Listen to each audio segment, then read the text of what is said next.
भारत को पाकिस्तान के खिलाफ एक लंबी और बड़ी लड़ाई के लिए तैयार रहना होगा और ये तैयारी इतनी मजबूत होनी चाहिए कि पाकिस्तान दोबारा अपनी रीढ़ सीधा करने या सर उठाने के लायक ना बचे। और यह बात मैं बहुत गंभीरता के साथ कह रहा हूं। इसका कारण है पाकिस्तान के आर्मी चीफ आसिम मुनीर। आसिम मुनीर जो बार-बार इस बात का सबूत देते रहे हैं कि पाकिस्तान के भीतर चुनी हुई सरकारें या चुने हुए प्रधानमंत्री की कोई बिसात नहीं होती है। वहाँ का जो भी सेनाध्यक्ष होता है, पाकिस्तान का कर्ता, धर्ता, मालिक मुख्तार वही होता है। उसी के पास पाकिस्तान के अच्छे या बुरे के बारे में सोचने का अधिकार है। आसिम मुनीर अमेरिका के दौरे पर और अमेरिका में वो पाकिस्तान के लोग जो अमेरिका में रहते हैं उनके बीच। और आसिम मुनीर क्या कहते हैं? आसिम मुनीर कहते हैं कि हिंदुस्तान अगर पाकिस्तान के वजूद के लिए खतरा बनता है, तो पाकिस्तान आधी दुनिया को डुबो देगा। पाकिस्तान के पास परमाणु शक्ति है और परमाणु ताकत होने के नाते पाकिस्तान खुद के डूबने की स्थिति में आधी दुनिया को ले डूबेगा। यह बात दुनिया को समझ लेना चाहिए। और ऐसी बात आसिम मुनीर कहाँ कह रहे हैं? अमेरिका के भीतर। अमेरिका के मेहमान हैं। अमेरिका ने अपने एक सरकारी कार्यक्रम में उनको बुलाया है। आर्मी की एक कमान का कमांडर बदल रहा है। उस कमांडर की अदला-बदली के आयोजन में आर्मी चीफ पाकिस्तान को अमेरिका के भीतर बुलाया गया है और इस आयोजन के दौरान इसके इस साइड लाइन में वो पाकिस्तान के लोग जो अमेरिका में रहते हैं, उनके साथ भी मिलते हैं। अमेरिका इस बयान पे कोई हैरत नहीं जताता है। अमेरिका और भारत के बीच में संबंध हैं और पुराने संबंध हैं, दोस्ताना संबंध हैं। आज की तारीख में दोनों देशों के बीच में खटपट है, अनबन है, रिश्तों में तनातनी है, 36 का आंकड़ा है, ज़रूर। लेकिन संबंधों को अच्छा करने, गाड़ी पटरी पर लाने के लिए कोशिशें चल रही हैं, बातचीत हो रही है। भारत अमेरिका के किसी भी दबाव में या पाकिस्तान की पीठ थपथपा करके, पाकिस्तान को अपना पिछलग्गू बना करके, अपने साथ चला करके, वो भारत को किसी भी दबाव में ले आएगा, अपनी शर्तों पर भारत से बातचीत कर जाएगा, ऐसा है नहीं। भारत की सरकार ने ये बार-बार साफ कर दिया है।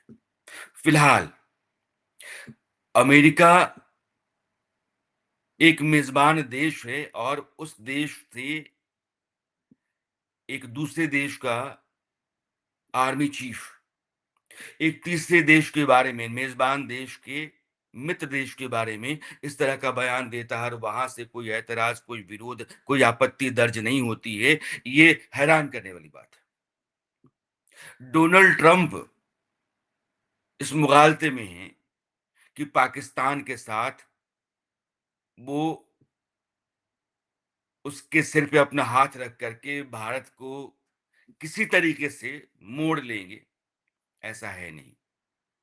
लेकिन ये अमेरिका की अब तक की जो नीति रही है या अंतर्राष्ट्रीय राजनयिक कूटनीतिक संबंधों की जो मर्यादा है, वो मर्यादा कहती है कि अमेरिका को पाकिस्तान के आर्मी चीफ के बारे में, उसके बयान के बारे में ऐतराज़ करना चाहिए था, नहीं किया।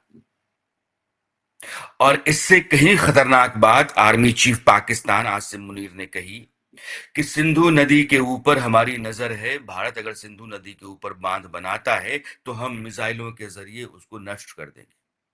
आपको पता है कि भारत की सरकार ने पाकिस्तान के साथ हाल में जो युद्ध हुआ था, उस युद्ध के बाद ये निर्णय लिया कि जो 3 नदियां पश्चिम की तरफ से पाकिस्तान की ओर जाती हैं, सिंधु, झेलम और चेनाब, उनका पानी 80% पाकिस्तान के इस्तेमाल के लिए रहा है। समझौते के मुताबिक जिसको हम सिंधु जल समझौता कहते हैं, नेहरू जी ने समझौता पाकिस्तान के साथ किया था, उसके मुताबिक उसको भारत रद्द करता है, नहीं मानता है क्योंकि पाकिस्तान उस लायक नहीं है कि उसको पानी दिया जाना चाहिए और भारत ने अपने हितों की बलि चढ़ा करके ये समझौता किया है। अब नहीं होगा।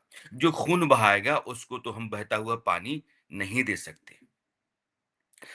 अगर भारत की सरकार उस पानी को रोकने और रिजर्वॉयर बनाने की कोशिश करती है या बांध के ज़रिए बिजली पैदा करने की कोशिश करती है, तो पाकिस्तान का आर्मी चीफ मिसाइल के ज़रिए हमला करेगा।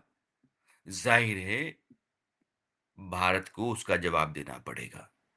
और भारत ने इस बार ऑपरेशन सिंदूर के तहत जवाब देकर के बताया है कि हिंदुस्तान की ताकत क्या है। हिंदुस्तान की एयर फ़ोर्स और हिंदुस्तान की तकनीक, जिस टेक्नोलॉजी के ज़रिए भारत ने इस बार की जंग लड़ी है, दुनिया के वो तमाम एक्सपर्ट्स जो लड़ाई की और सेनाओं की शक्ति की आज़माइश करते रहते हैं, उनके बारे में वो बारीक पड़ताल करते रहते हैं। उन्होंने भी माना है कि भारत की जो सामरिक शक्ति है, आज की तारीख में वो धारदार है। पाकिस्तान घुटनों के बल था और पाकिस्तान के भीतर बहुत कुछ है जो भारत की एयर फ़ोर्स ने तबाह कर दिया। अभी तो आर्मी और नेवी ने अपनी ताकत दिखाई ही नहीं। इसलिए भारत की ताकत का अंदाज़ा आसिम मुनीर को है, ऐसा नहीं है कि उनको नहीं है। लेकिन वो किस कॉन्स्टिट्यूएंसी को एड्रेस कर रहे हैं, वो पाकिस्तान के लोगों को एड्रेस कर रहे हैं। पाकिस्तान के लोगों के मन की मालिश कर रहे हैं और वो इसलिए क्योंकि पाकिस्तान के भीतर रवायत रही है कि हिंदुस्तान के खिलाफ जो भी आदमी ऐलान करता रहेगा, हिंदुस्तान को ललकारता रहेगा, पाकिस्तान ऐसा है, पाकिस्तान वैसा है, पाकिस्तान हिंदुस्तान की ऐसी कर देगा, तैसी कर देगा। इस तरह के जुमले जो भी वहाँ गढ़ता है, इस तरह के नारे जो भी लगाता है, उसके बारे में पाकिस्तान के लोगों की राय बड़ी अच्छी हो जाती है और यह लगातार है। इमरान खान जैसा आदमी भी पढ़ा-लिखा आदमी पाकिस्तान के भीतर कट्टरपंथी नेता के तौर पर न सिर्फ बोलता रहा बल्कि सोचता भी रहा। ये पाकिस्तान के लोगों की जो मंशा या उनकी जो मानसिकता रही है, उसकी पैदाइश या उसका सच, आप जो भी कह लें। आसिम मुनीर चूँकि अब वो वहाँ उस ओहदे पर हैं जिसको फ़ील्ड मार्शल कहते हैं। और पाकिस्तान में फ़ील्ड मार्शल अयूब खान के बाद ये दूसरे रहे हैं और पाकिस्तान के लोगों को भारत को ललकार करके खुश करने की कोशिश कर रहे हैं क्योंकि उनके भीतर एक सपना पल रहा है। वो सपना है पाकिस्तान का हुक्मरान बनने का, पाकिस्तान की सत्ता, पाकिस्तान की कमान अपने हाथों में लेने का। और पाकिस्तान के लोग साथ हैं, तो पाकिस्तान की सियासत की तो कोई भी साथ है ही नहीं। क्योंकि पाकिस्तान के लोग और पाकिस्तान की सेना अगर एक मोर्चे पर हैं, तो दुनिया को तो मना ही लेंगे और दुनिया का जो मालिक मुख्तार बनता है अमेरिका, उसका जो राष्ट्रपति है, आज की तारीख में उसके साथ तो अच्छी बनती है। ये जो मालिक मुख्तार अमेरिका का है डोनाल्ड ट्रंप, उसके अपने व्यापारिक और व्यावसायिक फ़ायदे हैं पाकिस्तान के भीतर। और उन फ़ायदों के लिए यानी पारिवारिक व्यावसायिक फ़ायदों के लिए अमेरिका के हितों की बलि ये आदमी चढ़ा रहा है, दुनिया जान रही है। इसके पास 2 ही मकसद हैं, एक कि उसको जो अपना व्यापार है, उसको 4 चाँद लगते रहें और दूसरा कि डोनाल्ड ट्रंप को नोबेल पुरस्कार शांति का दिया जाए। इसी के लिए वो कहते हैं कि हमने पाकिस्तान और भारत के बीच में जंग बंद कर दी। उन्होंने अज़रबैजान और आर्मेनिया के बीच में युद्ध रोकने के लिए सुलह करवाई और पुतिन के साथ अभी अलास्का में मीटिंग करने जा रहे हैं क्योंकि रूस और यूक्रेन के बीच की जंग को भी वो रोकना चाहते हैं और इन तमाम मोर्चों पर युद्ध रोक करके वो अपने गले में नोबेल पुरस्कार की माला डालना चाहते हैं। रोड़ा है हिंदुस्तान। जिसके प्रधानमंत्री अपने संसद से बार-बार कहते हैं या कह चुके हैं कि भारत और पाकिस्तान के बीच में जो भी युद्ध हुआ, वो पाकिस्तान की गुज़ारिश पर, उसके निवेदन पर ख़त्म किया गया क्योंकि पाकिस्तान के डीजीएमओ ने भारत के डीजीएमओ को फ़ोन किया कि अब बस हम और नहीं सह सकते हैं, हिंदुस्तान का हमला हमें बहुत नुकसान दे रहा है, इसको तत्काल रोक दिया जाना चाहिए और सेना के कहने पर सरकार ने निर्णय लिया कि युद्ध को रोका जाए। दुनिया का कोई भी नेता इसमें शामिल नहीं था। किसी के कहने से भी भारत सरकार ने अपना फैसला नहीं लिया। यह बात सीने में नश्तर की तरह चुभती है डोनाल्ड ट्रंप के क्योंकि उनके नोबेल पुरस्कार के सपने में भारत रोड़ा है। और पाकिस्तान के भीतर एक सपना लेकर के जो आसिम मुनीर चल रहे हैं, उसमें भारत उनके काम का है क्योंकि पाकिस्तान के लोगों को इंडिया बैशिंग पसंद आती है। तो यह जो आदमी फ़ील्ड मार्शल है, इस बात का सबूत है कि इसके भीतर सपना पल रहा है क्योंकि इसके पहले एक फ़ील्ड मार्शल अयूब खान थे।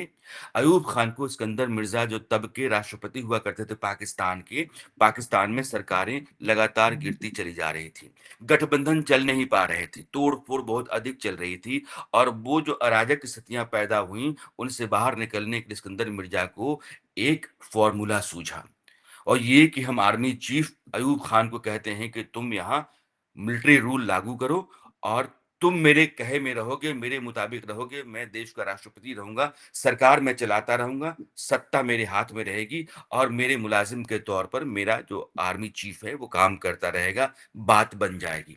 लेकिन सिकंदर मिर्ज़ा के कहने पर अयूब खान ने मार्शल लॉ लागू तो कर दिया, मगर 1 साल के भीतर ही सिकंदर मिर्ज़ा को बेदखल करके पाकिस्तान के राष्ट्रपति खुद अयूब खान बन गए। फील्ड मार्शल का तमगा दिया था सिकंदर मिर्जा ने अयूब खान को, सिकंदर मिर्जा के सपने को पूरा करने के लिए, लेकिन अयूब खान ने अपना सपना पूरा किया। यहाँ भारत के साथ लड़ाई में फिल एक फील्ड मार्शल और पैदा हुआ, आसिम मुनीर। और आसिम मुनीर अब अपना सपना पूरा करने के लिए पाकिस्तान की हुकूमत को, चुनी हुई सरकार को बेदखल करके सत्ता अपने हाथ में लेना चाहता है और पाकिस्तान के लोग साथ हैं, तो यह बात बहुत हद तक मुमकिन है क्योंकि अमेरिका तो फिलहाल साथ है ही। और इसका सबूत ये है कि हाल ही में एक राजनेता है पाकिस्तान के, बाबर खान गौहरी, और बाबर खान गौहरी ने कहा था कि युद्ध इतना गंभीर है कि हम सिर्फ जनरल्स के ऊपर इसको नहीं छोड़ सकते हैं। यह बात जब आसिम मुनीर के पास पहुंची तो आसिम मुनीर ने कहा कि यह बात भी उतना ही सच है कि आज की तारीख में राजनीति इतना गंभीर मसला है कि हम सिर्फ राजनेताओं पर राजनीति को नहीं छोड़ सकते हैं। एक देश का आर्मी चीफ अपने ही राजनेताओं को, वहां की सत्ता को इस तरीके से आंखें दिखाता है, अपने बयान के जरिए उनको उनकी हैसियत बताता है, ये किसी दूसरे लोकतंत्र में संभव ही नहीं है। भारत के आर्मी चीफ के साथ क्या ये उम्मीद कर सकते हैं आप? अमेरिका, ब्रिटेन, फ्रांस, कहीं भी। लेकिन पाकिस्तान में हो सकता है अराजक देश है, सन के मुल्क है, और वहाँ का जो अभी आर्मी चीफ है, वो पागल कुत्ते की तरह हो गया है। और जब कुत्ता पागल हो जाता है, तो बस्ती में उसका आना मना होता है, बस्ती के भीतर वो खतरा होता है, उसके लिए 2 ही विकल्प होते हैं, या तो वो बस्ती से बाहर कर दिया जाए या फिर उसको गोली मार दिया जाए। और आज से मुनीर खतरनाक इसलिए है कि ये आदमी परमाणु बम होने की बिना पर उस ताकत के बूते दुनिया को डुबो देने की धमकी दे रहा है, और वहां आतंकवादियों की पनाहगाह है। आतंकवादी पाकिस्तान के भीतर आतंकवादियों के सरगना और आर्मी, यह दोनों मिलकर के काम करते हैं। एक तरीके से आप कहिए तो गैर सरकारी फौज वहां के आतंकवादी हैं, और उस गैर सरकारी सरकारी फौज के बीच में एक साठ गांठ है। इसका सबूत आप बार बार देखते हैं। भारत ने हाल ही में जब पाकिस्तान में आतंकवादी ठिकानों पर हमले किए और बहुत सारे आतंकवादी मारे गए, तो उनके जनाजों में पाकिस्तान की सेना के अफसरान और वहां के बहुत सारे नेताओं को आपने देखा होगा। वहाँ बहुत तकलीफ थी, वहाँ रोना-धोना था क्योंकि बहुत सारे आतंकवादी सरगना ढेर हो गए भारत के हमले में। इसलिए आतंकवादियों के हाथ में वहाँ एटम बम है, आप यह मान कर के चलिए। वहाँ एक स्टेट एक्टर है, एक नॉन स्टेट एक्टर है, और दोनों दुनिया के लिए खतरनाक हैं। स्टेट एक्टर वहाँ की आर्मी है, नॉन स्टेट एक्टर वहाँ के आतंकवादी हैं। दोनों के बीच में दाँत काटी दोस्ती है, चोली दामन का संबंध है, नाभी-नाल का रिश्ता है, और यह दुनिया के लिए खतरे की घंटी, हर घंटी बजा रहा है वहाँ का आर्मी चीफ। और पाकिस्तान के इस खतरनाक होते जाने के बावजूद अमेरिका चुप है, और तब जब उसके यहाँ पाकिस्तानी आर्मी चीफ इस तरह का बयान दे रहा है।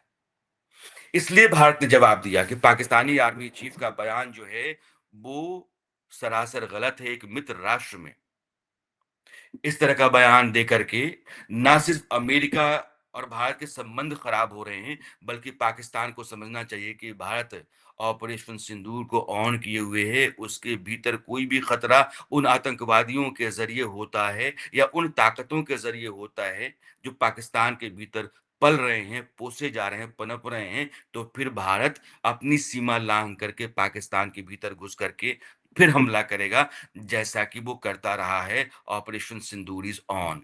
इसलिए कभी भी एटॉमिक ताकत पाकिस्तान है, यह धमकी दे करके हिंदुस्तान के मंसूबे फैसले को रोका नहीं जा सकता है। रही बात अमेरिका की, तो अमेरिका भी किसी भी तरीके से पाकिस्तान की पीठ थपथपा करके, पाकिस्तान को पुचकार करके, उसको अपना अच्छा भला बता करके हिंदुस्तान को अपनी शर्तों के ऊपर नहीं ला सकता है। क्वाड का मेंबर है अमेरिका, ऑस्ट्रेलिया, जापान, हिंदुस्तान और अमेरिका, 4 देश क्वाड के मेंबर हैं, और ये एक सैन्य समझौता है। और उस समझौते में होने के बाद भी भारत को धमकी उसकी ज़मीन से पाकिस्तान का आर्मी चीफ दे रहा है, ये कोड का भी अपमान है। यानी कि अंतर्राष्ट्रीय संधि या समझौते जिन देशों के साथ तुम्हारे हैं, उन देशों के साथ किए गए समझौते, संधियों का अपमान तुम अपनी ही ज़मीन से करवा रहे हो, यह डोनाल्ड ट्रंप है। डोनाल्ड ट्रंप का सपना अपना अपनी जगह पर हो सकता है। अमेरिका के साथ भारत के संबंध हैं, अगर वो खराब भी होते हैं, भारत को व्यापारिक नुकसान होता है, तो भारत सरकार उन विकल्पों पर विचार कर रही है, जिन विकल्पों को अपना लेने के बाद अमेरिका से होने वाले व्यापारिक घाटे को भारत पाट सकता है। लेकिन अमेरिका को सोचना चाहिए कि उसके हाथ से जब 140 करोड़ का बाजार खिसकेगा और हिंदुस्तान अपने तरीके से अपनी लगाम कसना शुरू करेगा, तो उसके ऊपर क्या गुजरेगी, उसके यहाँ के लोगों पर कितना कर्ज बढ़ेगा, महंगाई कितनी बढ़ेगी। हिंदुस्तान के पास एक बड़ा मौका है अमेरिका को इस बार नापने का, साधने का।